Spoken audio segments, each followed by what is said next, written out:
Hey, good morning. I'd like to walk you through the current iteration of the Visual Classroom's passive data interface. What you have over here is just a grid of LEDs that I put together, actually housed in acrylic and controlled by a little Arduino. And the top layer here is acrylic that I've sanded a little bit to make it look like frosted glass. And on this side, and this whole thing will actually be controlled by the Visual Classroom's website interface. And so on my computer here, on this side I'm actually logged in as a teacher, and this side I'm logged in as a student. And so you can see in my good morning prompt that I can go in there and add a new idea and just make the first post. Great, and as soon as that's submitted, you can see that it actually gets populated right here. Where basically what you'll see here in its first example is that each thread will actually be a vertical column. So you can see if, as a student on this side, if I want to go in and actually comment on this,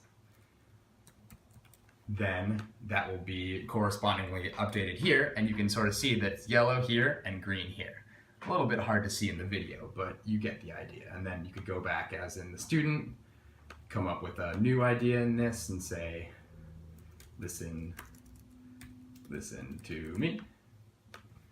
And then you can see I created a second thread, then you can see it's updated here, where on the screen there's a thread of 2 which is older, which is updated here, and there's a new thread here. And then again, as the teacher, I can go back in, refresh the page, I can see it, and actually update it.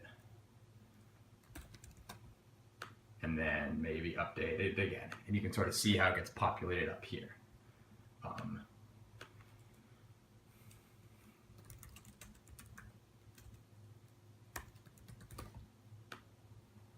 And then you can sort of see how the data from the InterLace platform gets directly uploaded to this passive interface. And the goal here is that something like this would actually just sit in a teacher's office or in their home.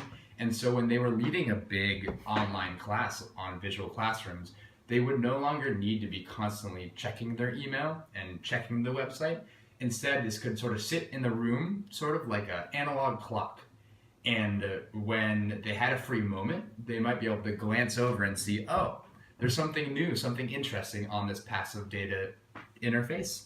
Maybe I should go dive in and check further. Or on the flip side, like, oh, nothing's changed in the last few hours. There's no reason for me to go in and look at the site, and if there's nothing for me to work on. So that's the current state of the art. Thanks.